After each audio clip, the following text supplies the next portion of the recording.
My son, well, actually we can't take it in the bathtub, because it doesn't go in water. And he was so upset, and as you all know, you have kids, it took me an hour and a half to calm him down. And then the resolution was, okay, we're going to put it in the water anyway. And it sank. So,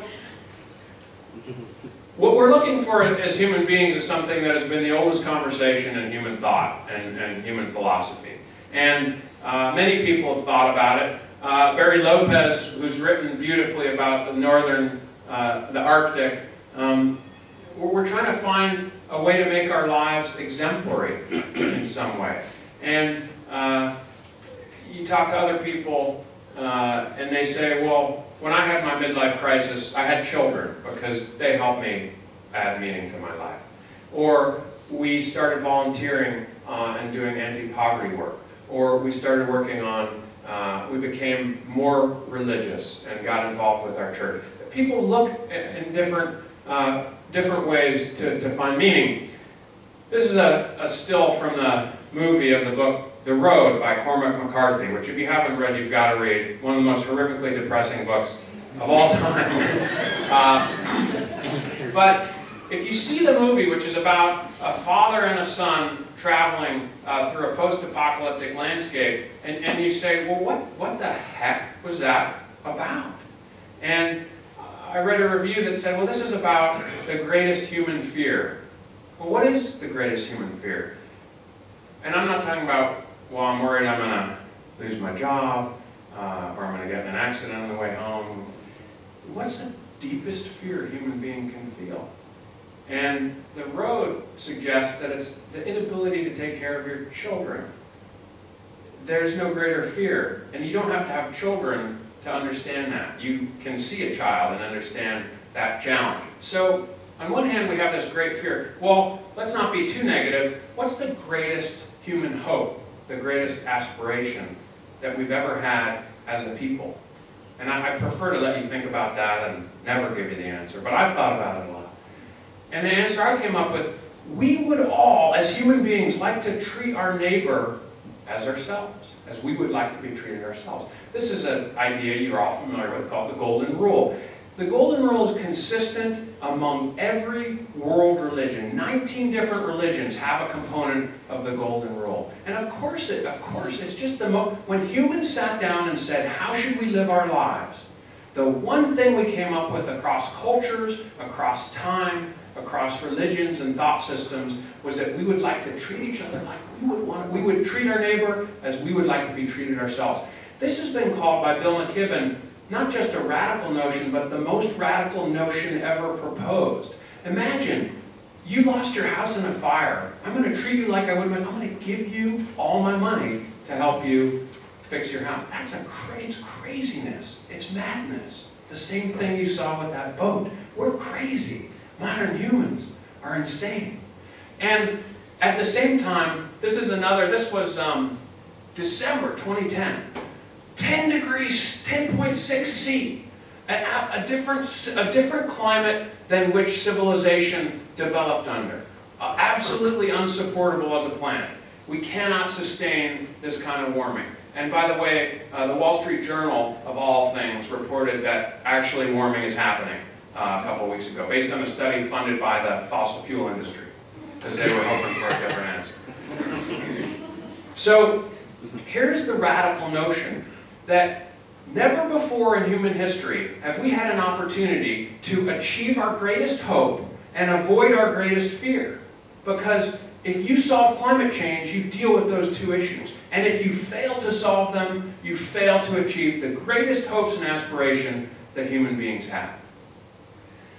You can't take care of your children in Australia, which is experiencing unprecedented drought, dust storms, fires that have destroyed entire communities, political change because of climate change, unbelievable flooding, huge hurricanes. This is Hurricane Yazi. And you can't take care of your children if you're being hit by catastrophic weather events like what USA Today put on their front pages a couple weeks ago. We've had more catastrophic weather events than ever in history, and this is exactly what business people, like the insurance industry, have said we're going to see. And the climatologists have been saying this for decades, because when you heat up the atmosphere and add more water to it, there's more energy and more chance for big storms and big droughts. You can't take care of your children if you're waist deep in water that's full of cholera.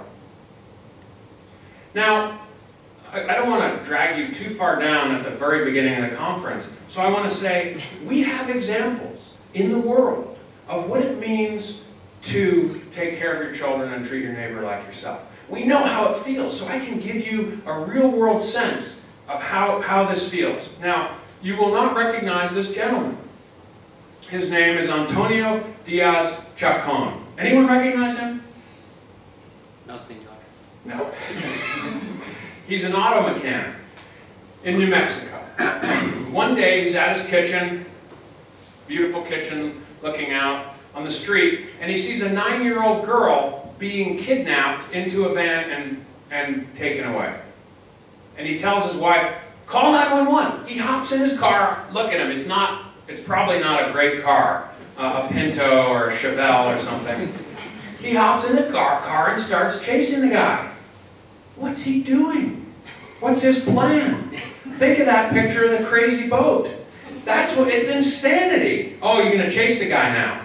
He chases him. And the guy hits a telephone pole, and the girl runs out, and this guy grabs the kid. Unbelievable. And later, the police capture the guy, and he had tape and ropes in his car. It was a catastrophe. So here's someone who knows what it's like to actually take care of your children. And it wasn't even his kid, it was a neighbor's kid. And so, how did he feel? Well, he didn't even speak English, so he went on the news, and his wife translated for him. He had a real large happiness. It's hard to more simply describe what we might be looking for in our lives. And the opportunity is there. Now the problem is that the challenge is enormous. This is James Hansen from NASA, the leading climatologist in the world. He has never been wrong in any of his climate predictions. Never. When Pinatubo erupted, he said it's going to cool the planet for this amount of time, and then it's going to warm up this many degrees. And he was right. He was right on the timing of it too. And Hansen has said, 3 years ago he said, if we don't put in place the solutions to climate change in the next 10 years, we will fail to solve this problem. And this is exactly what the Intergovernmental Panel on Climate Change is saying, because all the decisions that we're all making today on how we build buildings, on how we do policy, on how we generate power, are durable decisions. So Hansen is saying we've got a scale problem. And to an extent, it's not enough to just build a green building. You need to have them all be green. So you need to not just do green building in Saskatchewan, but you have to change the codes in Canada so that all buildings. And you also have to kind of rethink how you're approaching this challenge along those same lines. Yes, we should recycle. Yes, we should greenwash about how green our Chevy hybrid SUV is that gets 14 miles per gallon when the Model T got 22 miles per gallon. And we should not get too focused on banning plastic bags in our communities. So just do it, but don't think that's what's important. We have to fundamentally rethink what success is. I got this picture emailed to me by a friend. He said, I'm killing it. Look at this project I did in New Jersey. It's PV covering the entire top of a big box store. And being pretty competitive, I thought, oh man, I feel bad. He's really doing a lot more than I am. And then I thought, well, wait a second. We've talked about lighting retrofits and how much return on investment and energy savings there can be. And really, this is about 15% of the energy of this big box. But what I would really like to do, and what I would like my friend to do, is get in that building and do a lighting retrofit. And bundle that lighting retrofit with HVAC improvements and controls. Then you're really talking carbon. And you're going to make the building better and more comfortable, and it'll be incredible. So I called him up. Hey, Chris, how come, have you gotten, since you did such a good job on that, how come you did you go into the building and do the retrofit? Oh no, we can't do that. Why? Because we don't own the building. And if we do a bunch of capital intensive retrofitting, the client's going to save energy. And we want the energy. Well, you can fix that, but people are really slow to fix it. So that's not success. It looks like success, but it's not. Just a ski resort example. A number of years ago, the example of how you need to fundamentally rethink what success looks like. We built a lift at 12,000 feet. We were very sensitive about it. We walked all the materials up by hand. We followed separate paths because in tundra, you would make a trail if you all walked in one line. We used heavy equipment only over snow. Now, arguably, we shouldn't have built it at all. I agree, it was before my time. But we did it in a very responsible way. 15 years later, we said,